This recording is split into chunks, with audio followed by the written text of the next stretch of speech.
What up, the Dwarf52 here, the power Kazakhstan. Today I bring you some surprise game episode 5, and today I'm gonna bring some csgo. And by the way, I got myself a new mic, and that this should be much better. Technically it's not a mic, it's a headset, because I hate mics that stand on your freaking table and you have to like talk into it. I don't like those. I just like having a headset. It's much better. You don't have to worry about how far you're from the mic and stuff like that. You just put it. Yeah, it's beast. But yeah, Counter-Strike Global Offensive. What do I think about it? It's great. It's just amazing. Just like all the other Counter-Strikes, it's fun to play. It's amazing in my opinion. And to me, I think it's much better than the other CSs. I don't know why, but I just prefer it over the other CSs. Like I don't know, maybe it's more fun to play, maybe it's more balanced. I know every CS has its unbalancing issues, like some of them like maps, like boosts through the wall and stuff like that. But in my opinion, uh, CSGO, that's where they hit it right. All the guns, in my opinion, are right. The only thing that might annoy people, Counter-Strike veterans, is the Molotov. I know, sure, it does annoy me when you run through and like you see somebody put the Molotov in there. I know you can put it down in the smoke after the patch, but still annoying. But I actually think like it feels like I'm playing open beta right now instead of the full game, because so many patches coming out of Valve, and in my opinion that's really cool because Valve supports their game. I know they care, and it's not like Call of Duty where they release a game like next 2 months they release a patch.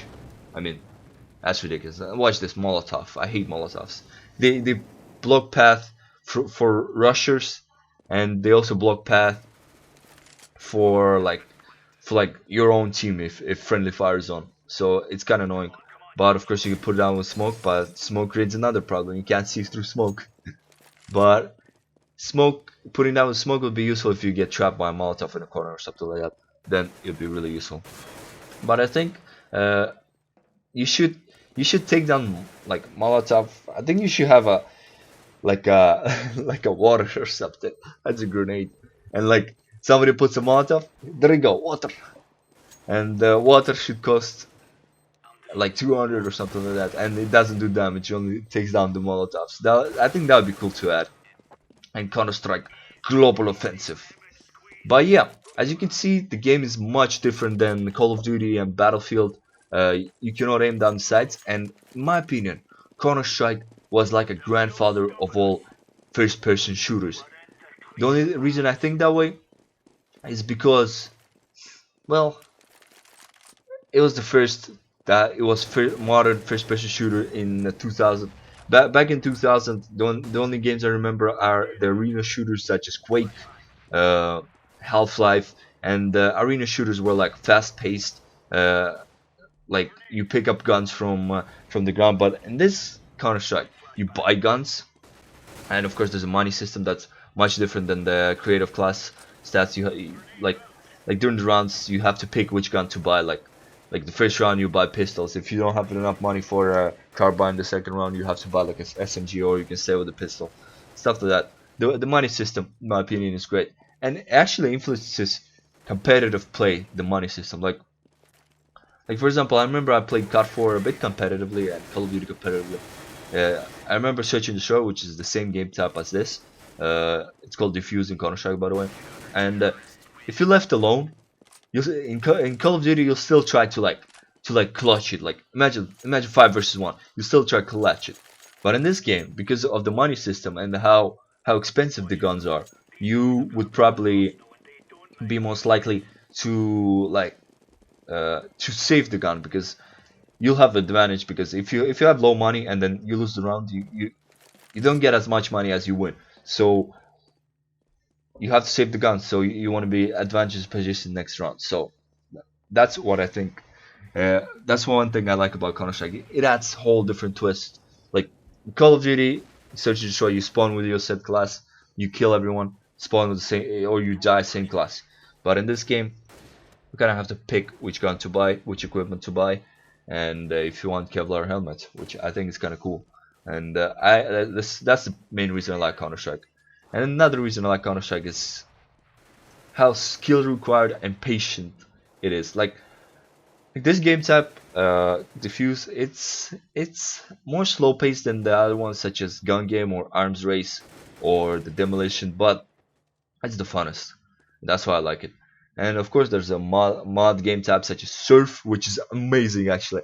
I love to play Surf. And Jail, if you, it's also fun to play. It's like I call them fun games. And there's also mini games that like have different code and stuff like that. Like there's so many. Oh, watch this shit. Diffuse. 4 people left on their team. 4 vs 2. Bam, diffused, motherfucker. And watch the chat. Just watch the chat. I'm just gonna be quiet for a few seconds. Oh my god, oh my god, nice, nice, nice, easy. They got pissed because it's actually, well, you know, that's kind of cool in my opinion. But yeah, Counter-Strike, very fun. I played all the Counter-Strikes. Started, I think, in 2003 when we bought our first PC technically. Well, good PC that could run, and I loaded Counter-Strike, and I remember still servers, buy the guns, man. Graphics were good back then. And many people still play 1.6, but the only reason I quit 1.6 is because I don't know. It's just quality of the servers went down, and like there's more hackers. That's the only reason I quit. Like there's a lot of hackers in my opinion.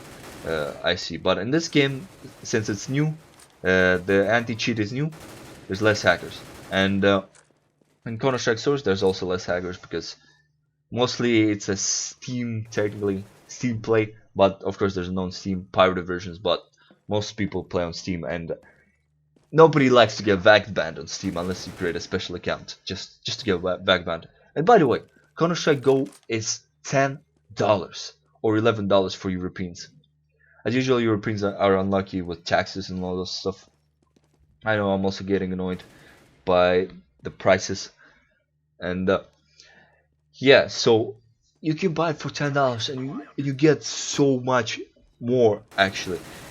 You get freaking, I don't know, I can't even explain. You're gonna have so much fun, but of course this has a little high learning curve. I even call it learning cliff actually, not learning curve, because that's how hard it is to learn at the game. But once you get hang of it, you're gonna have a blast in this game. And I remember I like my friend bought a CS Source, and he primarily played Call of Duty and shooters like that, uh, where you can like hold down the trigger and your bullets will be accurate. But in this game, he tried spraying. His bullets went all over the place, and he hated the game. But then, after I explained the recoil and everything else to him, he started actually liking this game because it's fun, and I would recommend buying it. And the CS community is actually, I think, the biggest gaming community. There's millions of people playing worldwide. It's actually bigger than COD, because I think because of the mods, because of the championships, and because of the fun that they can have. And yeah, it's just perfect. Valve always makes perfect games like Team Fortress 2, Left 4 Dead, CS, Half-Life. I mean, Valve, in my opinion, is the best game developer in the world. Like some publishers, like EA, they rush stuff. They want to make money, but Valve actually they rather take their time and know that community will like it than rush it and get a money whore out of the game. And that's what I like. They still care about business and stuff like that, but they don't care as much as to influence their sales and stuff like that. They're like how they act and stuff like that. That's the only reason I like Valve. Another reason I actually love Valve is because of their Steam. It's like I think the Steam was a great idea. Like you put all the games in the account, so you don't have to carry all those discs and install to like a different computer or something. If you change computer, you can just load in. If you have good internet, download. There you go. You have a game. Thank you. But like I love Steam. Just amazing. I think the Steam is where it's at, and I think Valve should create a console called Steam Box. I think that would be cool. And well, since they like PC, they can make it open source console. What I mean by that, that you can modify the parts and stuff like that. That, in my opinion, that'd be kind of cool. Like imagine you buy a console and then like it comes with GTX 660, let's say like that, and then like next 2 years you think GTX 660 is bad, or you want to put it on your PC or something, or your PC gets like you bought a new graphics card for your PC. You take your GTX 7 something 770 and put it in your Steam box, and the Steam box will have a better graphics and stuff like that. In my opinion, that would be kind of cool if you can like change parts, like change CPU. And the games that will be developed, Steam box should be like entry level, so you can they run on entry level, at least on low, and probably like 30 FPS usually, because all the consoles like console games are usually frame like that 30 FPS, unless it's Call of Duty that locks at 60 FPS and so much smoother. And yeah, but I'll actually talk about Steambox in the other time because it's not too important at the moment. But yeah, Counter-Strike, amazing. It's been consistent over the years. You should buy it if you haven't played it yet. You should buy it. It's amazing. It's it's a grandfather of all FPS shooters. I mean, buy at least 1.6. It's like $5 or something right now, and it's amazing. Just trust me. But of course, better to buy Go because there's better support. Because the 1.6 is an older game. There's less patches coming out. Source, you could buy Source. It's also amazing. They still have support for Source, but Go is where it's at. In my opinion, Go gonna replace 1.6 competitively and casually. But the only problem with Go is that some people have a bad PC and they cannot run it, so they can run 1.6 just fine, and that's the only reason I think they might not switch. But Go doesn't require a pretty powerful PC. Your 2011 laptop with dedicated graphics card can be just fine. It can run it, and yeah, it can run perfectly actually. And if you have a desktop that you put graphics card from like 2009, like GT 8800, I think that's how it's called, GeForce or AMD equivalent. I think that'll be perfect actually. It'll run CS:GO no problem. As long as you have, since this game is actually CPU intensive, so preferably it's better to have a pretty okay CPU. Otherwise, it's gonna be bottleneck because CPU and graphics card, they make each other in video games, at least PC games. And yeah, and don't buy the console version of CS:GO. It's so bad.